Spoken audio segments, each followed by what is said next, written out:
I was the one that had absolutely no idea what I was wanting to do. I just knew that I loved music. And, when you're younger, you don't think, you're going to be a worship pastor. You just think you're going to be a rock star. Like, you just think that you're going to go on stage in front of, a bunch of people. The crowd go crazy. Yeah, for sure. Yeah. Like, anybody that serves, even on a Sunday morning, should be overflow. And because I feel like that is their worship to God also. Like, anybody that serves on the parking team or welcome team, whatever it is, like, that's a form of worship. At least not thinking, oh, it's not Sunday morning yet. Like, I can't wave these flags and sing along to Give Me Jesus right now. Like, she has absolutely no thought of that at all. But we will. That all the stuff that I was anxious about that would be getting in the way of God moving was just totally a hypothetical thing that the enemy had put in my mind that could potentially ruin my experience with it, I feel like. And once I saw that was not the case, and what the reality was is that these, myself, anybody that was with us, and the people that were there just wanted God to move. I can't lead worship for people that God is not putting in front of me or watching online. Like, everybody else in the world, I'm not leading worship for. I have absolutely, spent so many hours trying to answer this question. Hey, and welcome to another episode here, a Life Together podcast. If this is your first time here with us, we want to say thank you for being with us. Welcome onto this podcast. And if you've been with us for some time already, been kind of walking with us with these conversations that we've had. Hey, thank you for coming back and watching another episode. I'm incredibly pumped and excited for our guest today. We have a great topic to talk about, which is about worship. And there's no one else better to have that conversation than someone that blesses us every single Sunday here in-house at TC, at Together Church. It is our worship pastor, Pastor Ricky. Thank you for being here. Yeah. And not only throwing a notch, but I'm wearing some TC Youth merch. He's also a youth pastor here as well. But we get the honor and blessing to talk about worship today and how he leads every single Sunday this congregation into the presence of God and just the understanding of worship. I think everyone's interested to know the depths of it and how it blesses our life, or how should we do it. I think some people would say, what's the right way to worship? What's not the right way to worship? Or there's a lot of cultural background. There's a lot of things that we can talk about and probably be here for hours talking about worship.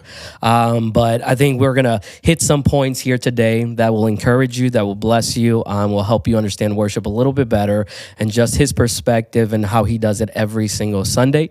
But like every guest, man, we want to let everyone know there might be people here that are watching from TC, know you, get to connect with you, get to talk to you, probably even some of your TC youth guys and your worship team that are watching. But there's some people clicking on here that don't know anything about you. So we want to kind of make a space right now. Just talk about your background, where you were born, raised, what does music look like in your life as you were your upbringing, and got married. You have 2 kids, all that. So if you can just let us know. Yeah, so I was born in DeLand, Florida. It's like an hour north of Orlando, and grew up in church, like literally from day one. My parents brought me to church every single week, and we were just what I would call a just regular church going family. And so I all of my memories growing up involved church and involved whether it be classes on kids' church, and especially with my parents being involved in worship and music ministry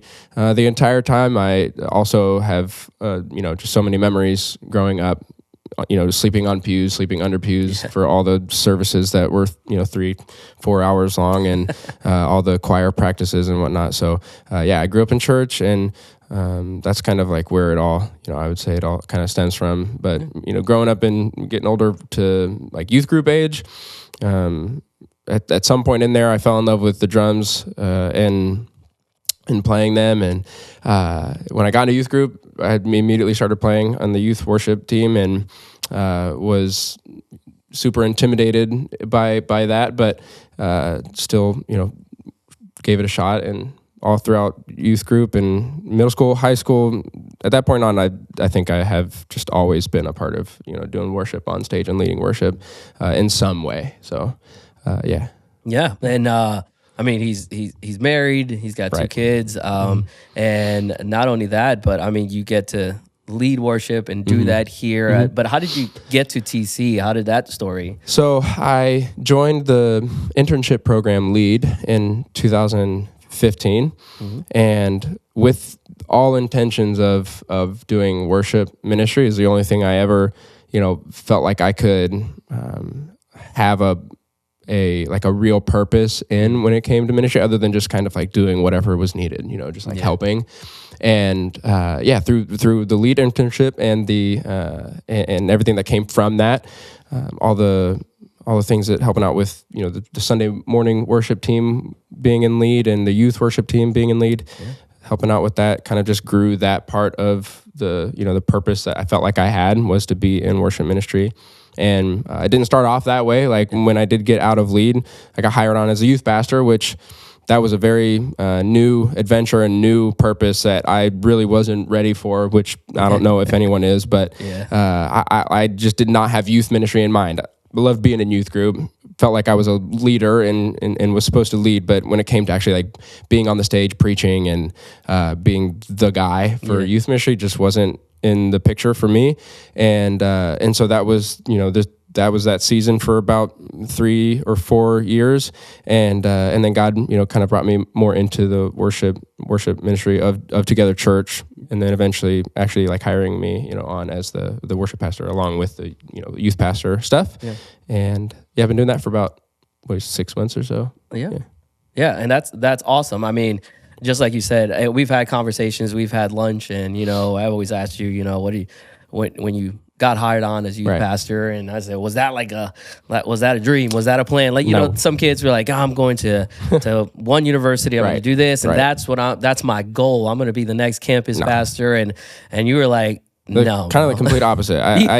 I was the one that had absolutely no idea what I was wanting to do. I just knew that I loved music and loved that part of who I was and how I was able to like apply that to ministry and helping out in church. Yeah. But youth ministry was not, I just wasn't the person, that you hear like kind of like you just described that knew what they were going to do and who they were going to be. I just knew that I liked playing drums and singing and playing guitar and stuff. So yeah. Well, on the other side, I mean, youth ministry wasn't the thing. Now was worship, leading worship. Or going at a church and say, I'm going to be the worship pastor. Was that a dream? I mean, you did music, you kind of fell in that, fit in that mold, and you were like, I feel like this is purpose. Yeah. Did you think that was going to be? I mean, definitely when I was younger, I thought that, when you're younger, you don't think, you're going to be a worship pastor. You just think you're going to be a rock star. Like, you just think that you're going to go on stage in front of, a bunch of people. The crowd going crazy. Yeah, for sure. Yeah. Back then, just wanting to be the next Hillsong United. And that was pretty much it. It wasn't like specifically a worship pastor thing, which has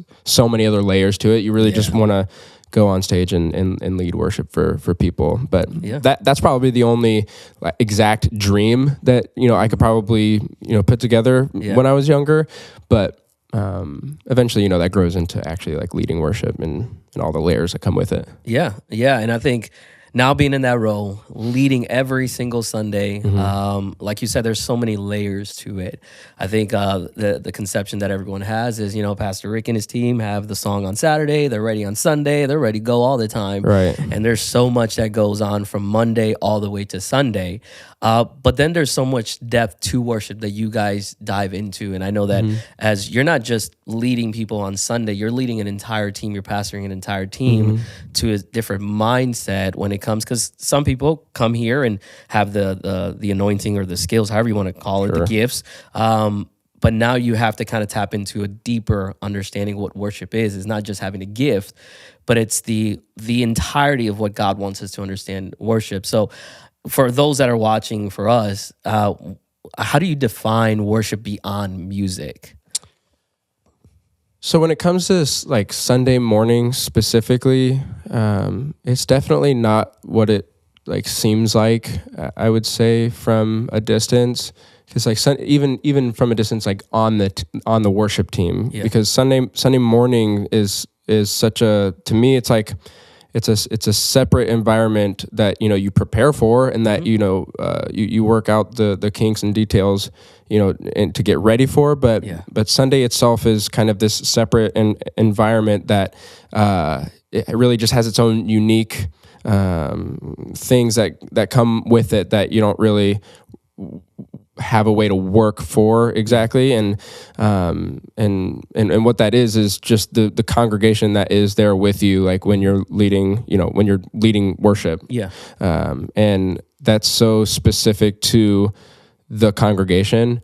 And so, like, I would say every worship pastor, every lead pastor, any kind of pastoral leadership of any church, has to I feel like answer this question in some way of like, what does it mean to worship, like as a definition for a church, and what that means, like beyond the music or beyond the details or whatever. Yeah. And I would, define it just as like, I mean, the Bible talks about, worshiping in spirit and in truth. Yeah. And so I would say that Sunday morning, as much as you've worked all the details out and have, tried to perfect your craft as a musician or as a singer, worshiping and leading worship on Sunday morning is really about being willing to welcome and accept the presence of God and welcome the Holy Spirit into an atmosphere, into our sanctuary specifically, right? That's good. And to also be real about it, like be truthful.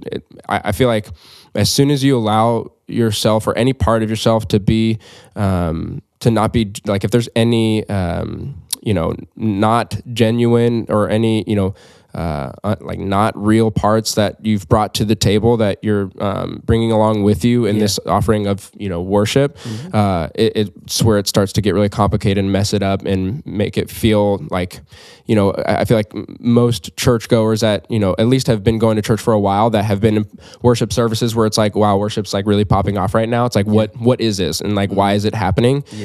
Maybe outside of just because like God's presence is like very saturated in the room, or so to speak. I would say it's because there's a level of togetherness when it comes to the genuine desperation for like God's presence. There's a welcoming. There's a overall level of welcoming it and being willing to welcome it and to be truthful about it, to be real about it. Like everybody in the room has just reached this like realness about trying to get into the presence of God. And so but that's so specific to each and every church, each and every church body. And no, that's good. I mean, it defines it. When you were saying that, and I was thinking, it's like you have to fill your well to give something up later on, right? To pour into. If you have an empty well, what are you pouring into? Right. So it takes a level of depth through the week that later on meets Sunday, and I think that's what you lead amazing with. You lead first with, hey, what's your personal life look like? What's your worship look like at home? And not only with the songs you listen, but just in your devotion of every day. Right. How do you worship God? Because I think when we look at worship, everybody's like, well, what's the greatest song? What's the most powerful song? What's the most moving of the present song? Right. And that's all great because that's scripture, right? David would play his harp and things would happen, it would make God do certain things. But doesn't mean that there wasn't things that basically added up to that moment, right? And that's how I look at our relationship with God. It's always an adding up to. Yeah. It's not that we just did something and it moved the entire spectrum of God or pendulum of what God wanted to do. It was started from here. My daily devotion and worship, this is what happened on Sunday. Yeah. No, I think that like a word to help define, worship would also be overflow, like you're saying. Perfect. It's like it's coming from a place that is not empty. That it is a build up throughout the week, and what you're offering to like anybody that serves even on a Sunday morning should be overflow. And because I feel like that is their worship to God also. Like anybody that serves on the parking team or welcome team, whatever it is, like that's a form of worship. And because that's another way that a lot of people define worship is that it's not just a stage thing, it's a lifestyle, right? Like it's an everyday thing. Yeah. And but I feel like overflow is a very good word to use when trying to think of, especially if you're wondering what that is. Like, what does it really mean to worship? Why is it on on any given Sunday morning? It feels like I'm looking at other people that are really getting into worship and like something is happening. Yeah. But I don't feel that. Like I'm not there, or I've been there before and I'm not there now, and I don't know. It's the overflow of where you're at right now is where I feel like you can look at why that's happening and why not that, or why that's not happening. Is what is the overflow that you're in that moment? Is it from all of the negative stuff of the week and all of the anxiety and stress of decision making, parenting, the job stuff, any of that? Is that what's overflowing in this moment? Like, is that what is brought you to the moment that you're in, or is it the presence of God that you've been searching for throughout the week? And again, Sunday morning isn't the definition of worship, but like if we're going to talk about corporate worship on a Sunday morning with a church body, then for sure overflow is basically the makeup of what you're seeing on Sunday mornings. That's good. And I think, again, going back to personal life, your one-on-one with God is going to define that overall corporate, worship. So talking about personal life, again, we talked about you being a dad, two beautiful little girls, and how has that shifted your meaning of worship now with kids in your life and you needing to lead them as well? I think almost even subconsciously, it's brought me back to a place of purity with worship that, I mean, just honestly, like being the worship pastor, you're not an exception from worship becoming routine or a habit or, monotonous in any way. And having, these two girls has like, especially with Ellie getting a little bit older now and we'll do certain things like we play worship music in the morning, whether it be just from Alexa or if it's from YouTube.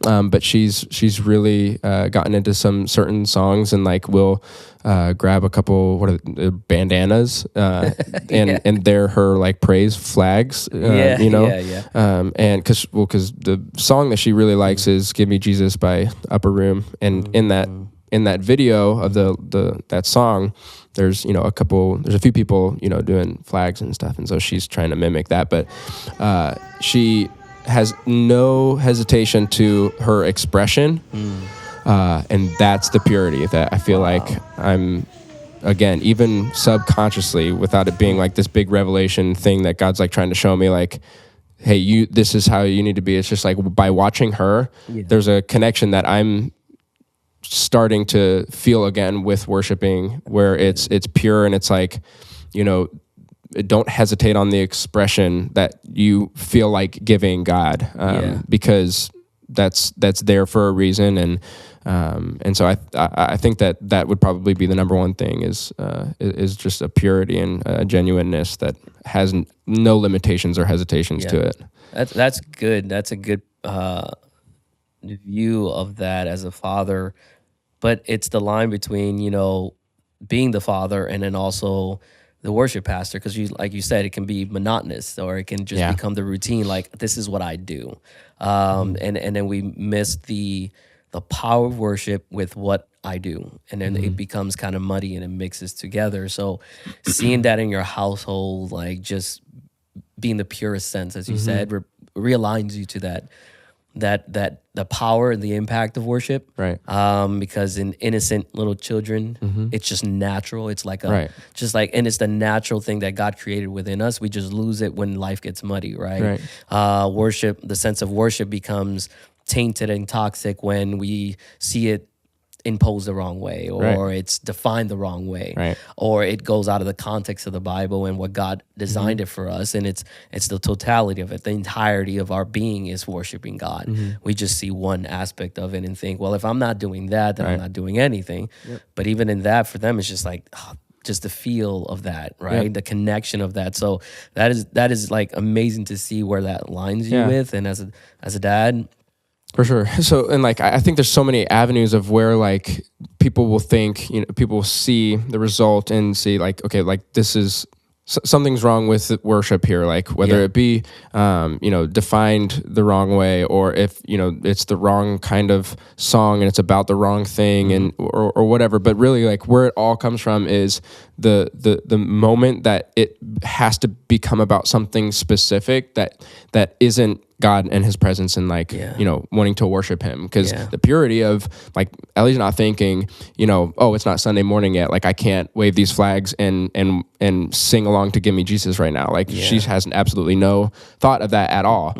But we will. Like that's part of, like that can become part of the routine. It's like, if you're looking for the moments to have in God's presence and that just happen on Sunday morning, like that you're just, you've been programmed because of the routine to just be like, Sunday morning is the moment where I'm supposed to feel God's presence, then you're going to search for it. And there's going to be times where like it's there, obviously, but there's going to be more times than not, which would add to the routine feeling of it just kind of being something that you do where you're looking for it only there and not any other day of the week and not any other moment, not any other environment. And it's not going to feel like it's supposed to. You're not going to experience it the way that you're supposed to. And that's where it does become routine. And it really is just so simple to go back to stop putting a specific, detail on it and just let it be what it is. Yeah. And because a childlike faith, a childlike worship is not concerned about any of that stuff. Wow, that is good. I think worship is meaningful when it's pure, so we have to return to the purest form of worship. And I think that's completely closing off to the entire world and our problems and just centering God to that. So that definitely brings a whole new, like, profound definition of that.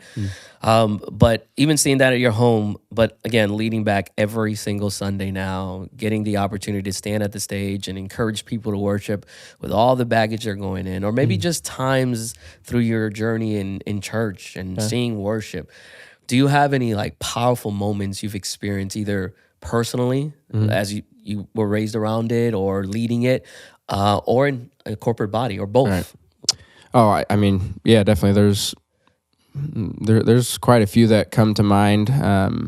One of them being, we've got a Guatemala mission trip coming up, and the one mission trip that I've been on was to El Salvador right after my senior year of high school. Our youth pastor was very connected to, missions and one of the ministries in El Salvador, and so he took us on a trip to El Salvador to do, all of the, the normal mission trip stuff, like you're helping out, building stuff, but also all the ministry stuff they get to do, going to the different towns and villages and seeing all the different people and just, praying and watching miracles happen. But I would say one big worship moment, one powerful worship moment that I can remember from then is leading worship, in Spanish, that like you just have to learn how to sing it in Spanish. What? And like if you were to ask me how to, say that. I was going to say, can you sing it now? Not even a little bit. No, I don't remember it at all.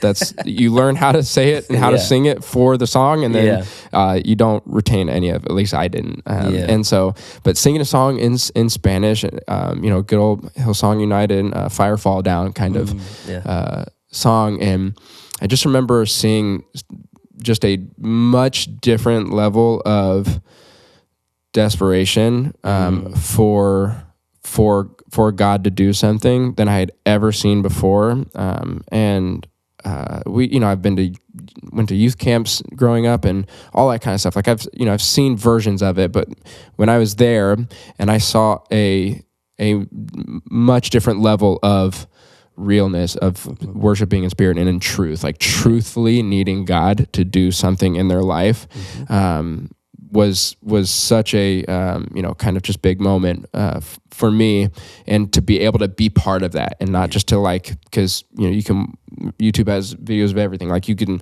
watch a video of that happening all day long, but like to be there and to like witness that and to like watch miracles happen in front of your eyes because of the the stage that was set in God's presence was definitely incredibly impactful on my just worship life as a person and as a man of God, and as eventually a husband and father. But and then also kind of just to answer the other part, maybe in church and like corporate worship.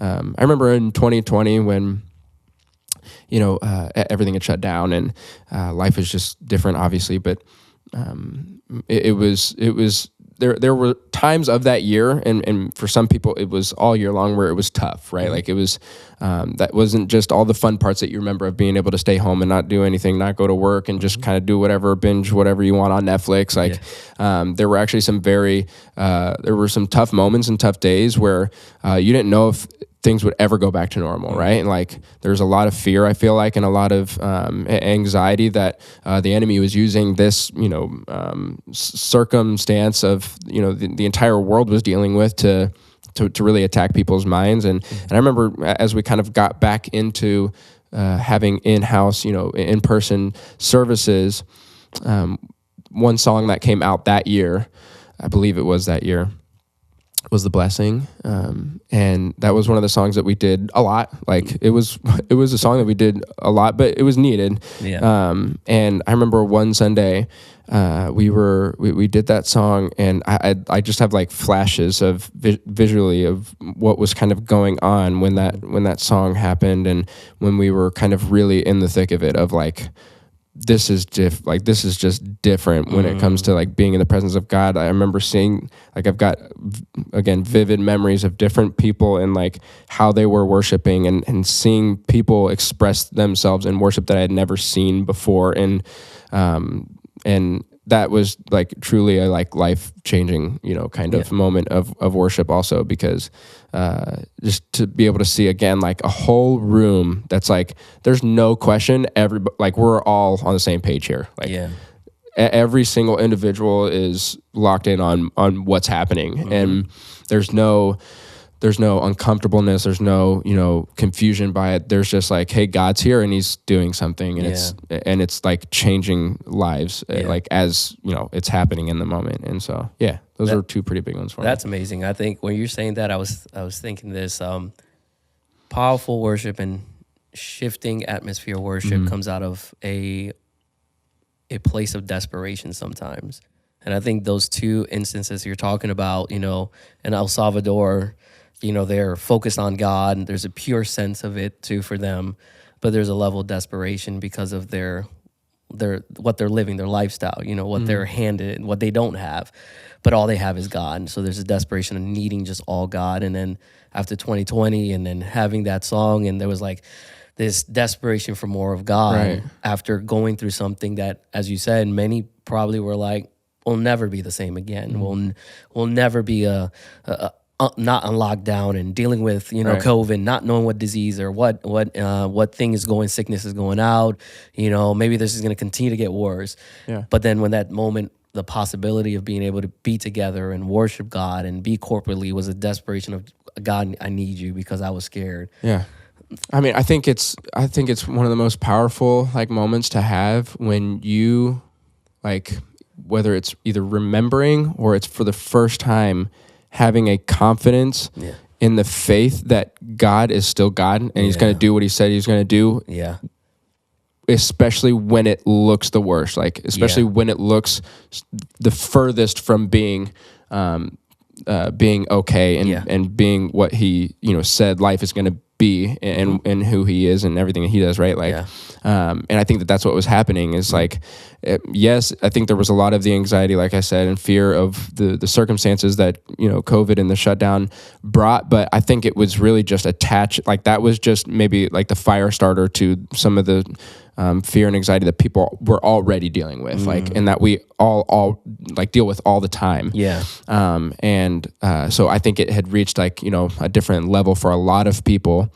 And that again was just a moment where everybody was just like getting to this spiritual place within themselves, where it was again truthful and welcoming of the Holy Spirit, of God is still God. Like he's still going to provide. Like he's still your children and your children's children are going to be great. Like they're going to be, God's going to provide, and they're going to be, they're going to be better than great, and that whether it be COVID or whether it be, when a family member passes, or when, you're, all of your options in life are failing, all of everything, like nothing looks like it's moving forward in the direction that it's supposed to, whatever it is, like God's still with you, like he's still for you. And that hasn't changed, and it never will. And like, I think that moment is what the buildup of all of that was, just like everybody coming to this place of confidence in that God is, who he says he is. That's good. It was funny when you were talking about being in El Salvador and needing to learn how to sing in Spanish, and I had one experience that we got together with this Haitian church, and so I was playing the keys with another keyboardist, but Abby had to sing, and she had to sing in Creole. Now you can ask her to exchange with you. I don't remember the words either. It was a powerful moment. It was different for our culture, for us culturally. It was completely different shift. Like their way to worship was like, whoa, like this is no, and where honestly, is this at anywhere else? Like, for sure. And I remember like me and my friends, like, and I knew I personally was like dealing with, honestly, like a little bit of an anxiety of like, what do they think of this like white boy like getting up there and like singing Spanish? Like what was like, I felt just, just being in my head and being anxious about it. And man, did they not care about that at all. Like not even a little bit. Like again, there was just such a desperation of just God, of just like being real about it. And it was just life-changing to see like, that all the stuff that I was anxious about that would be getting in the way of God moving was just totally a hypothetical thing that the enemy had put in my mind that could potentially ruin my experience with it, I feel like. And once I saw that was not the case, and what the reality was is that these, myself, anybody that was with us, and the people that were there just wanted God to move. And that's the only thing that God needed, I feel like, and just changed the whole atmosphere. Those moments do change your mindset and change your heart. So again, leading worship every single Sunday, there's a level of excellence, but then there's the balance between what excellence looks like, and then obsessing of excellence and neglecting presence. So how do you balance that out as you get prepared for every single Sunday to be excellent, give all you can, but allow the presence to be the presence of God? Yeah, so this is definitely another one of like the questions that every worship pastor and under the leadership of any head pastor to again answer this question. It's to like figure out, okay, what is this for our church? What does this mean for our church? And like, where are we at in the in this kind of two thing of an equation? Like there's just all like these two things are constantly going on. It's either, I feel like from the outside you're looking at worship teams that you see that, we sing songs that they write, and all, they have millions of views on YouTube and millions of plays on Spotify and Apple Music and all that kind of stuff. And like, we think, okay, so they, and everybody's got their own opinion, but like they're here. And then this other worship team that I really, really like they're here.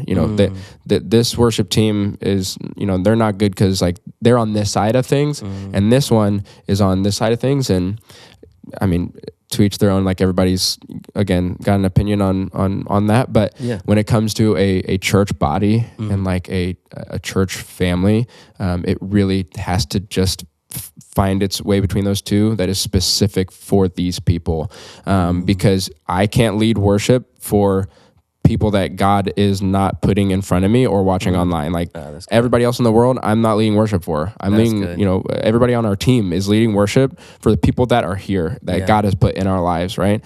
And so I feel like that's the main thing is just what is it that under the leadership again of the lead pastors, like what is God wanting this house of worship to sound like and to be like. And like I know for me personally, I have absolutely,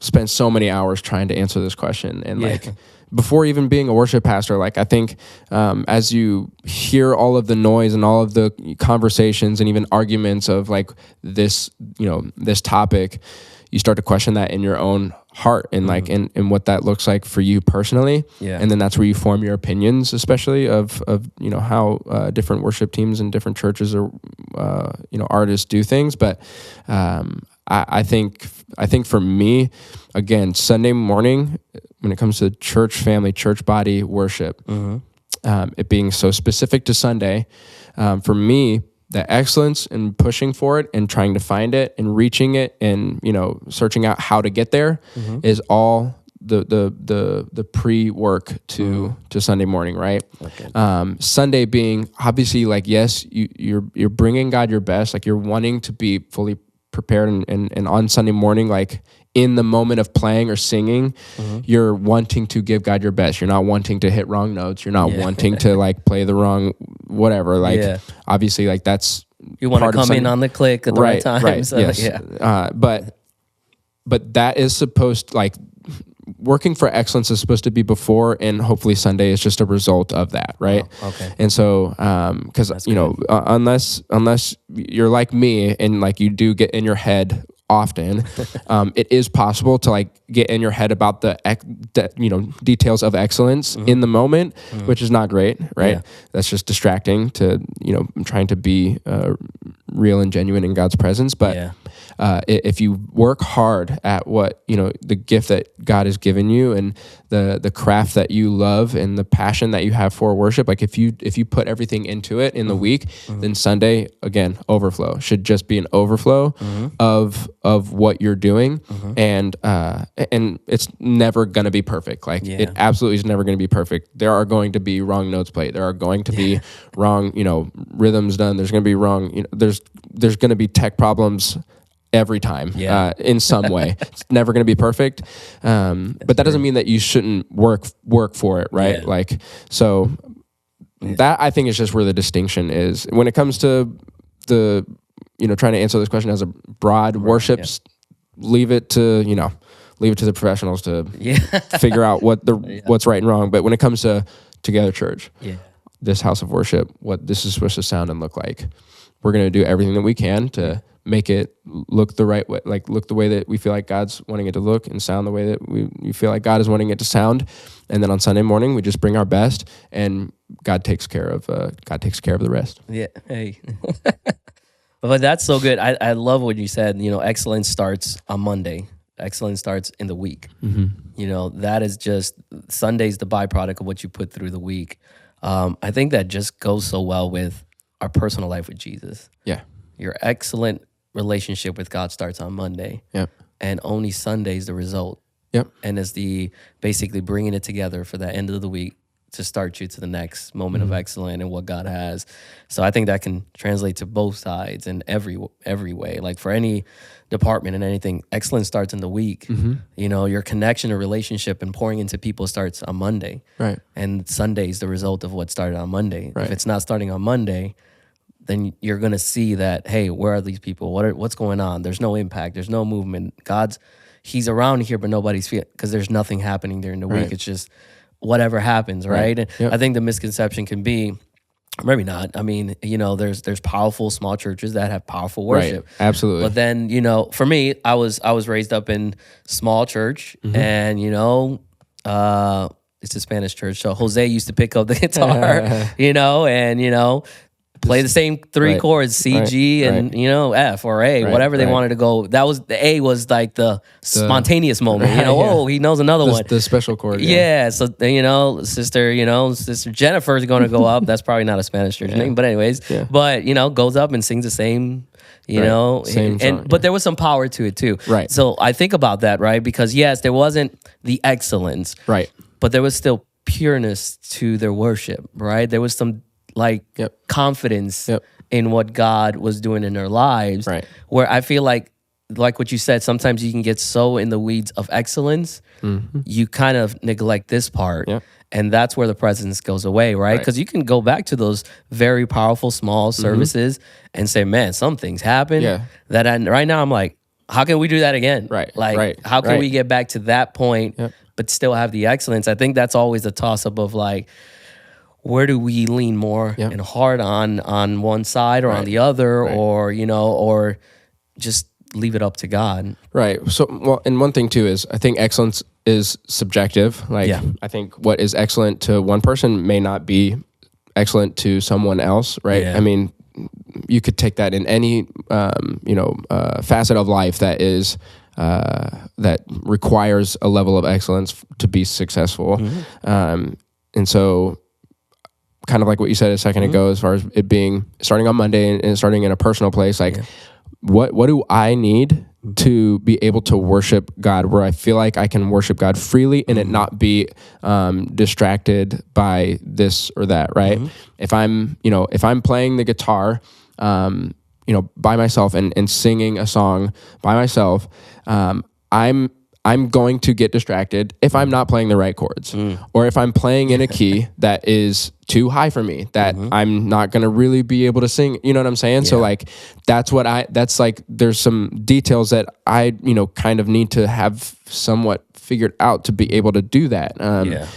And so, but when it comes to different, church settings, again, to go in that lane, there are plenty of churches that have, that have all the stuff, like all the tech stuff, all the, musicians that are really like professional level musicians, and people. I feel like smaller churches, that are striving to, grow and be better or whatever, they'll see that kind of church and be like it has to, like, we got to get there. Like, I've got to be as good of a musician to get to that result of like whatever the result you're looking for, whether it be So, but really, like, where you're at and where God has you, and and what's needed and necessary for you to be able to worship in your environment, like where you're leading worship, is what your focus should be on. And I've gotten there so many times on the wrong end, where the excellence has gotten in the way, where it's like, man, even again, me personally, I'm hitting so many wrong chords right now on this guitar, but honestly, like, I'm gonna try to not do that, but I'm just gonna stay focused on like singing this song, because this song is really connecting to our people, and like, I'm not gonna just stand up here and look like I'm trying to make sure I hit every right chord, but again, those wrong chords are supposed to get corrected in the week. You know what I'm saying? So like, again, the excellence, I just would always go back to like, work for that in the week. So that way Sunday can just be a result. And that way you're not having to worry about hitting the wrong chords, because it's just muscle memory, like, to get into the really nitty gritty of it. Like, whether it be, Drums, chords of any of the musicians, and vocally, like, what everybody's doing. If it's all worked out, like, if you've put in all the work, and Sunday can just be the result of it and just be the overflow of it, you're really putting yourself in a good position to not get distracted by the excellence, and you can just do what you do and be in the moment and worship God, and not get that excellence kind of layer in the way of in distracting. No, that's good. That's good. And I think that's encouraging to know, hey, let's work out the details of the week and let God do Sunday as God does. And God will work within the excellence too. You just got to let him be there. But then there's this other side of worship I may consider like an epidemic issue, right? Where we have perspectives of worship when we come into the church. Right. So there's the two sides of me-centered worship and submission worship. So how would you define that, and how do you like if you're in the me center? So me center obviously would be like, it's all about me. Submission is like all. So how would you be able to like get out of that zone and worship God the way it's supposed to be designed? So again, I think this is another question that's like, if you're wanting to try and answer this for the entire world, good luck. Like, everybody has their opinion. What you think is not what the next person thinks. Like, so that's just, that is what it is. Like, don't get frustrated by that. Don't, feel differently about somebody or a worship group or, whatever, just because it doesn't fit the exact like, spiritual guidelines that you live your life by, right? Like, but when it comes to, again, being specific to you, your family, your church body, and what the, songs you're singing and what they're about goes, then, I mean, we're obviously supposed to be worshiping God. But one thing that I do, a hill that I'm definitely going to die on is like, I'm going to sing about how much God loves me. Like, and because the Bible says that like we didn't love him first, like he first loved us. Like that's why we are here and like we do what we do. It's because God loved us. Like God has a purpose for us. Right.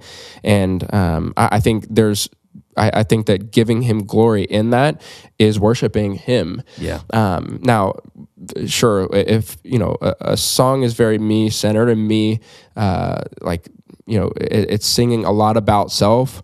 Obviously, that might not be the right kind of song for a corporate body, because that's where you start to get into like differences and start kind of separating everyone, because I'm me, you're you, and everybody in the room has a different version of that, right? Of like who I am to God. And so if you're singing about that, well, then now everybody's, just a little bit more separated. Whereas, keeping the focus more on God, who he is, how good he is, like that kind of brings us all together, obviously, right? Like that's what connects us together. And so again, I think it just kind of goes, it really just is about what the setting is and what the environment is and what that house of worship that God is called to look and sound like. But there's people are gonna argue until the what is the saying, until the cows come home, go home, something like that. Yeah, that's it. I mean, I'm always messing up the saying, so you got it this time. So, but I think that's true. I think that there's a level of worship where you do need to reflect on what God has done for you and where He's taking you out of, and the importance of Scripture. You say, He loved me way before I even thought of, go to God first. Right. He still loves me through it. But then there's the overindulgence of that, where now you have to swing the pendulum. All right, well, now I have to focus on God, right? Because it feels like I'm always pity me. Absolutely. And it's like, all right, but God's done some things, and even if God didn't do, God still, like you said earlier on, He's still God, right? I agree, and there's like, again, it's just kind of so specific to. So if somebody were to ask me that, and out in public, this question, I'd first be like, okay, what song? Like, let's pick a song. What exactly are we talking about? I thought here? You were saying you were gonna walk out, or do that, or if I'm like, trying to get home from Publix because my people need stuff. Then I'm out. Yeah, sorry. Like, we're not gonna sit here and have a conversation. No, but again, if it's to try and answer the question for everybody, then that's just, again, just good luck with that. Correct.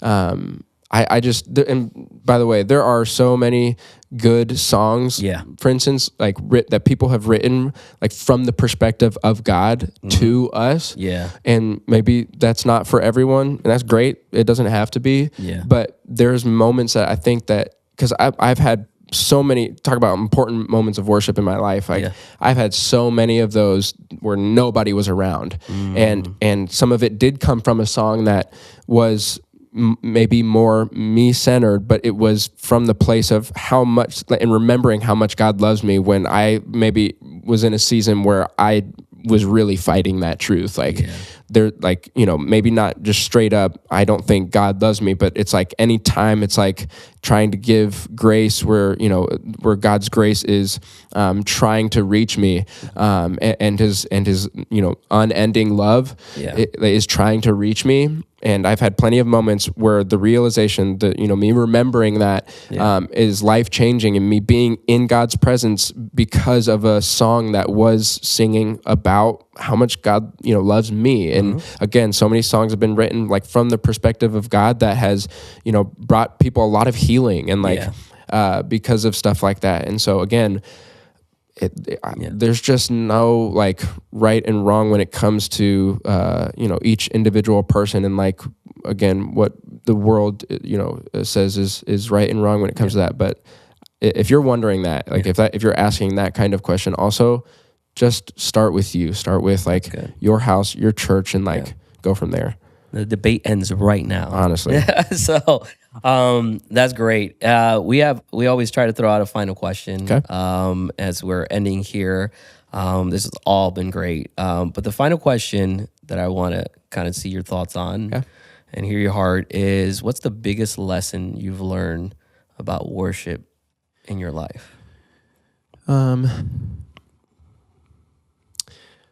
trying to think through like all of the layers of some of the stuff that we've already talked about, like leading worship on Sunday mornings, personal worship, experiences in worship. I would say like the biggest lesson.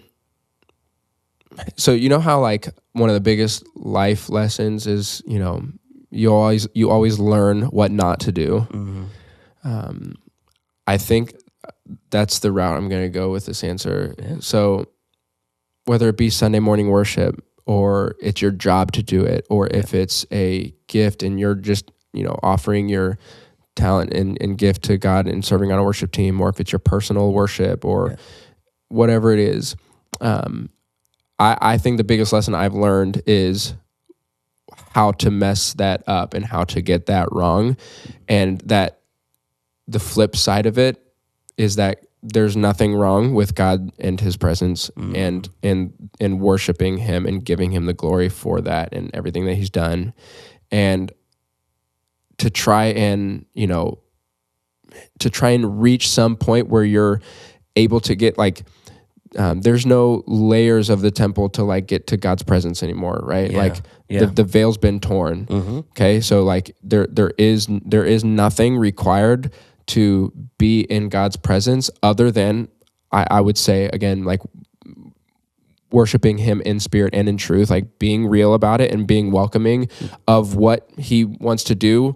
If it looks and sounds different than what you're, expecting, and great, like you got to be willing to accept that and welcome that and be real with him about it. But I would say the biggest lesson learned is that there's nothing wrong with him or his presence. If anything is getting in the way, like it's you and something that you're doing or something that you're, not kind of on track with of some environment. Because again, you can answer this question in different environments of your life. Like, what's the biggest lesson that you learned in worship when you're by yourself and like you're trying to get into God's presence? Okay, well, what part of you is getting in the way? Because there's nothing wrong. Like there's nothing wrong with God and his presence, and he's certainly chasing after you. Like, and so again, in a different lane with corporate worship at church, like if you're not feeling it, like if you're not like experiencing what you think other people are experiencing, like what part of you is getting in the way of that? Like, because again, there's nothing wrong with God or his presence and what he's trying to do. So that'd probably be my biggest lesson learned, I would say, because especially leading worship and, being on a worship team and doing this for so long, it can get so complicated. And just so many layers can get in front of, what the main thing is. And so, and if the main thing is God, then like, kind of put it simply, keeping the main thing should be pretty easy when the main thing is God, right? So, I would say that was it. That's good. Well, thank you, man. Bro. That was awesome. Please comment down below if this episode blessed you, what you enjoyed about the conversation. And if you haven't done already, please like and subscribe, and we'll see you in the next episode.